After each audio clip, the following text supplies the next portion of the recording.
Hello and welcome to the Toronto Triathlon Festival online athlete race briefing. Once you have completed the race briefing presentation, you can head back to the web page where you linked from. Here you can input your information, which will register with the TTF that you have completed the online race briefing program. If you do not complete this step, you will be required to attend an in-person briefing on race weekend. Whether you are a first-timer or a seasoned triathlon veteran, it is important that you listen to and pay attention to the entire presentation, as many rules and course changes have been made. It is also important to note that you will be required to pick up your race kit at the Toronto Triathlon Festival Expo. There will also be a number of in-person race briefings where any additional questions you may have will be answered. During the remainder of this presentation, we will discuss any significant changes to the course and rules for this year. Please note exact timings and wave starts will be sent to you during race week and will be listed in your athlete guide. Here are the wave start times for the Olympic distance triathlon. Please be aware that there may be multiple wave starts using the same coloured swim cap. Take the time to identify your correct wave based on your age group. It is also important to remember that these times may change, and to check out the athlete guide, which will be sent to you via email during race week for the most up-to-date information. Here are the wave start times for the sprint distance triathlon.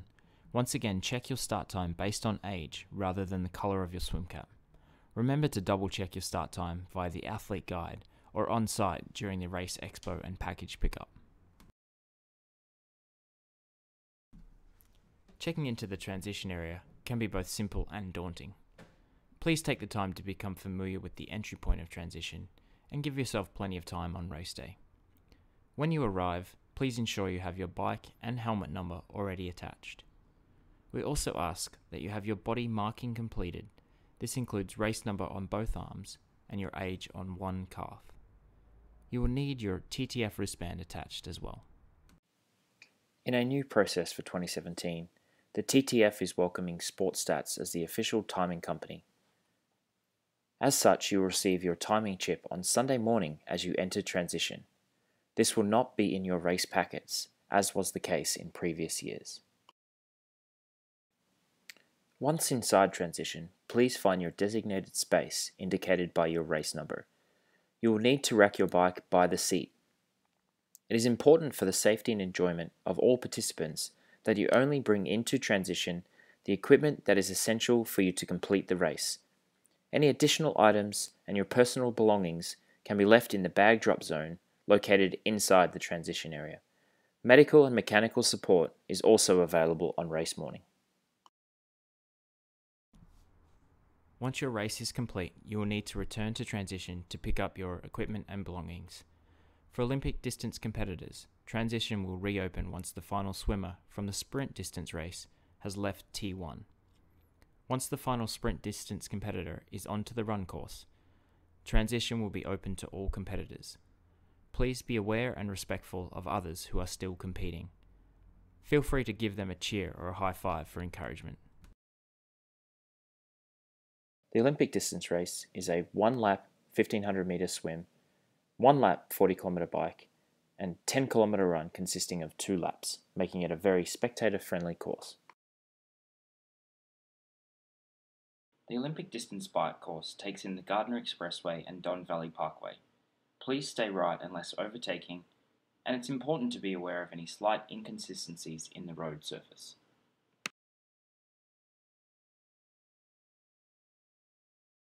The sprint distance event is 1 lap for each leg, a 750 metre swim, 20-kilometre bike, and a 5-kilometre run.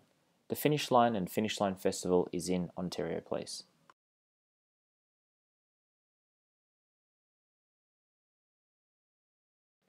The swim course for the TTF is 1 lap for both the Olympic and sprint distance events.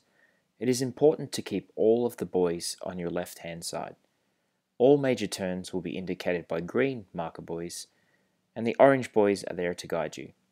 The expected water temperature is between 14 and 16 degrees Celsius. A final temperature reading will be taken 1 hour before the start of each race. To help you with getting comfortable and familiar with the swim course, We will be allowing all registered TTF competitors access to the swim course on Saturday, prior to the race. You will be required to have your TTF athlete wristband attached before entering the water.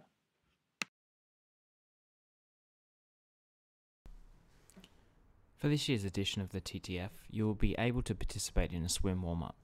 This, however, will be limited due to the complexities of the venue and the swim course. We will ask that all competitors move towards the start 15 minutes before their scheduled start time. You will need to find your corral and line up in it. Corrals will be indicated by elevated signs with coloured swim caps to help the process. Once the starter is ready for you, you will enter the water and make your way to the yellow start buoys. When athletes are in position, you will hear an "on your mark." Within 15 seconds, you will hear an air horn which will indicate the start of your race. The TTF will be following Triathlon Canada rules, which state maximum swim times for the Olympic distance event at 70 minutes and for the sprint distance race at 30 minutes. Athletes who exceed these times will be removed from the swim and will not be allowed to continue in the event. Once you have completed your swim, you will make your way into the transition area. Please note all swim gear must make it with you back to your bike. It is important that your helmet is buckled before you unrack your bike. Before mounting your bike, you must run with it up a fairly steep hill to reach the mount line.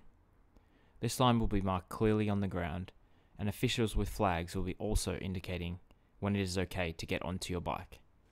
Please consider running in bare feet up the slope. It is narrow and can get quite slippery.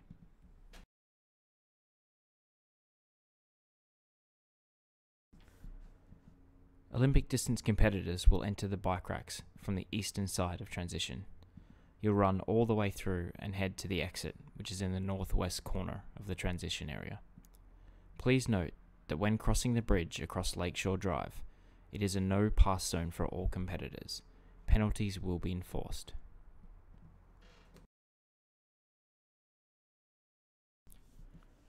For sprint distance competitors, once you exit the water, you will make a right-hand turn and enter the racks from the eastern side of transition. You will run all the way through and head towards the bike exit, located in the northwest corner.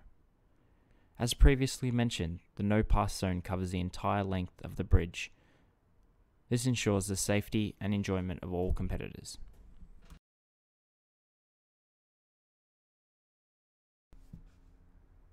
For our relay team competitors, you will make your exchange between team members at the bike rack. You will exchange your timing chip before unracking your bike. If for any reason one of your team members does not complete their leg, your team is unable to continue the race. When you are waiting to exchange, please be aware of other teams around you and give them the space they need to move through the racks. The bike course for the TTF is one lap of a closed course. It is a false flat and gradually uphill for the first half and downhill on your way home. It is two-way bike traffic on the eastbound Gardner and northbound Don Valley Parkways. The turnaround points are Eglinton Avenue for the Olympic distance and Leslie Street for the sprint distance race, just before you enter the DVP.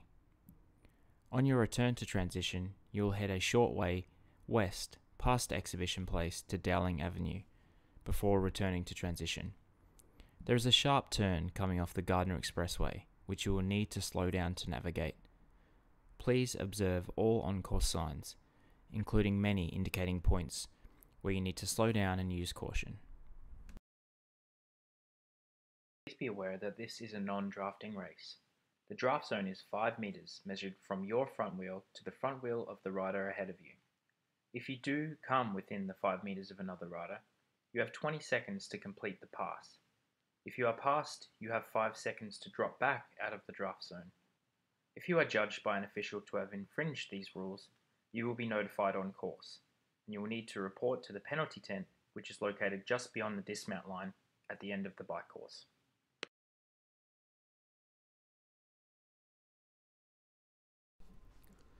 The penalty box is for bike course and T1 infringements. If you are assessed a penalty, a technical official will show you a blue card and clearly state time penalty.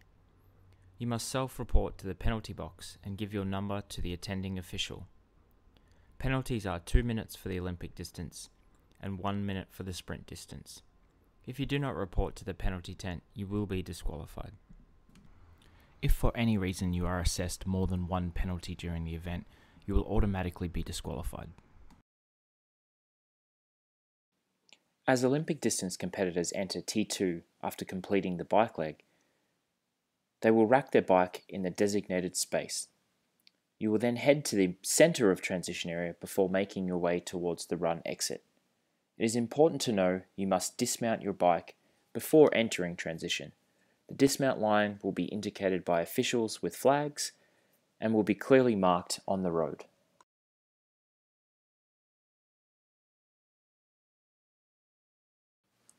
Sprint distance competitors will also need to dismount their bike before entering transition.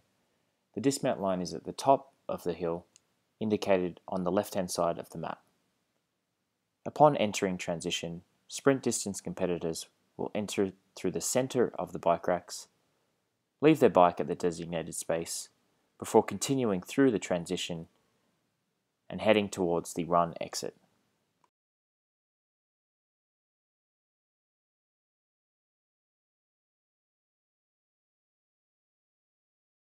The Olympic distance event will consist of 2 laps. The sprint distance race will be 1. The outbound portion is on the Martin Goodman Trail, which is open to the public. We ask that all competitors stay right and be aware of other trail users. The inbound portion of the run is on the curbside lane of Lakeshore Boulevard. There will be aid stations on the course serving water and electrolyte replacement. The approximate location of the turnaround point for both Olympic and sprint distance is indicated on the map. Please note the final location will be determined following an official course measurement. Please pay attention to signs and course officials located at the turn. The turnaround point indicated is approximate.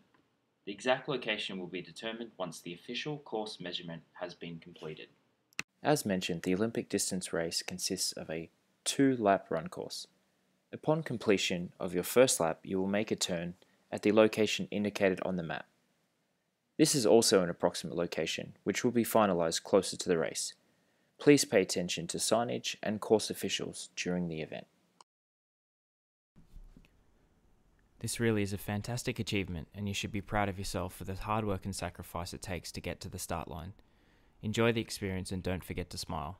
We look forward to welcoming you all to the finish line. Please remember to now go back to the webpage that linked you to this video to fill out the required fields with your personal information. This will allow the TTF to know that you watched the entire online race briefing. If you do not do this, you will be required to attend a race briefing during the TTF weekend. As a reminder, if you have any specific questions or are new to the sport, please feel free to attend one of our in-person race briefings on event weekend. Times and location of these briefings will be listed in your athlete guide, which will be distributed during race week. All athletes are required to pick up their race package from the TTF Expo.